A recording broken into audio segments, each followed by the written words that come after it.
7 ذوالقعدہ اور بات کریں گے 5 منٹ کے مدرسے میں قرآن و حدیث کی روشنی سے اسلامی تاریخ پر۔ اسلامی تاریخ میں آج ہم بات کر رہے ہیں حضرت علی بن حسین رضی اللہ تعالیٰ عنہ۔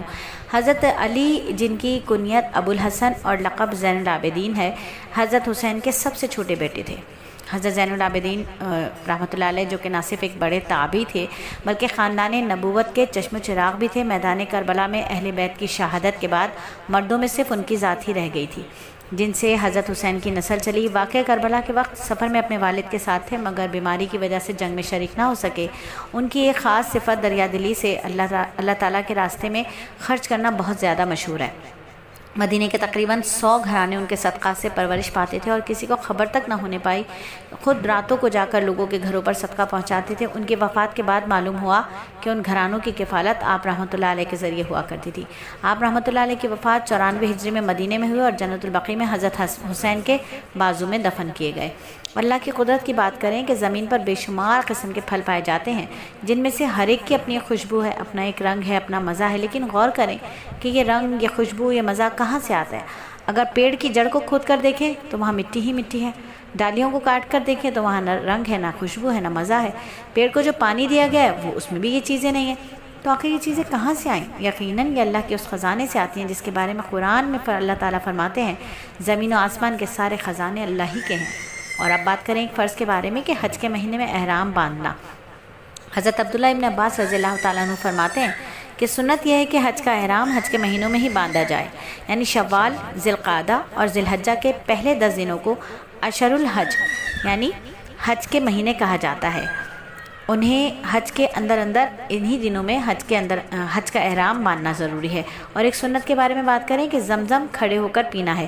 حضرت ابن عباس رضی اللہ تعالیٰ عنہ بیان کرتے ہیں کہ رسول اللہ صلی اللہ علیہ وآلہ وسلم نے زمزم کا پانی کھڑے ہو کر پیا۔ اور جب بات ہو سنت کی اور بات ہو ایک ایسی جہاں عملی طور پر پریکٹیکلی فائدے کے لیے جسمانی کیا فائدہ ہوگا سنت سے، جسم کو کیا فائدہ ہوگا، تو جب یہ بات آئے تو پھر کیوں نہ آج کا بچہ تو بہت ہی اشکال اٹھاتا ہے، آج کا بچہ تو دلائل مانگتا ہے، آج کا بچہ تو ریسرچ مانگتا ہے، تو پھر کیوں نہ آپ کو یاد دلاتے چلیں سلیس اکیڈمی کا وہ حلقہ جس کا نام ہے سنت اور آج کی جدید سائنس۔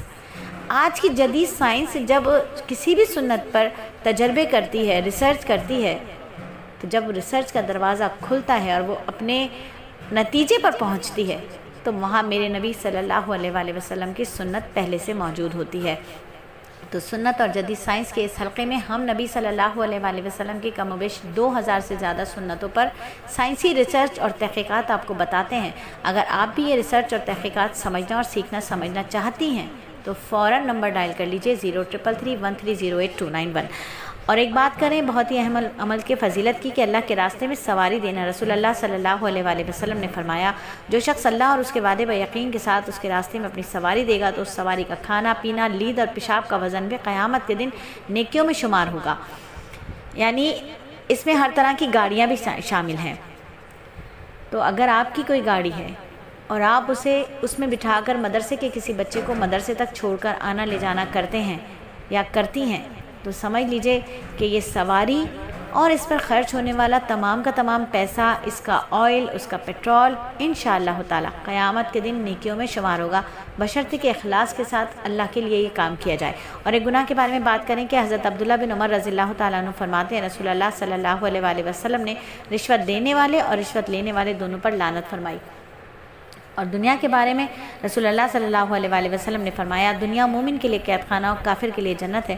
شریعت کے احکام پر عمل کرنا، نفسانی خواہشات کو چھوڑ دینا، اللہ اور اس کے رسولوں کے حکموں پر چلنا نفس کے لیے قید ہے اور کافر اپنے نفس کی ہر خواہش پوری کرنے میں آزاد ہے، اس لیے گویا دنیا ہی میں ان کے لیے جنت کا درجہ رکھتی ہے اور مسلمان ایک مومن اس دنیا کو قید خانہ سمجھتا ہے۔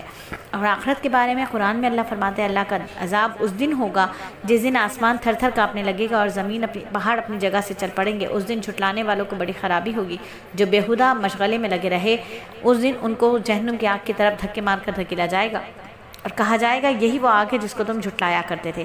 اور کھجلی کا علاج حضرت انس بن مالک رضی اللہ تعالیٰ عنہ فرماتے ہیں کہ نبی صلی اللہ علیہ وآلہ وسلم نے حضرت عبد الرحمن بن عوف اور زبیر بن عوام کو کھجلی کی وجہ سے ریشمین کپڑے پہننے کی اجازت مرحمت فرمائی، یعنی عام حالات میں مردوں کو ریشمین کپڑے پہننا حرام ہے، لیکن ضرورت ہو اور علاج کے لیے کوئی ضرورت ہو یا بہت ہی کوئی عذر ہو تو ماہر حکیم یا ڈاکٹر کے کہنے پر گنجائش حاصل ہے۔ اور قرآن نصیحت کرتا ہے زمین پر اکڑ کر مت چلو، کیونکہ نہ تو تم زمین کو پھاڑ سکتے ہو، نہ تن کر چلنے سے پہاڑوں کی بلندی تک پہنچ سکتے ہو۔ تکبر نہ کرو۔ یہ جسم مٹی کا ہے اور یہ مٹی پہلے پڑی تھی، پھر کھڑی تھی اور پھر کہیں پڑ جائے گی، تو اس جسم پہ کیا کرنا؟ نہ تم زمین کو پھاڑ سکتے ہو، نہ پہاڑوں کی بلندی تک جا سکتے ہو۔ الحمدللہ 5 منٹ کا مدرسہ 5 منٹ 27 سیکنڈ میں مکمل ہوا۔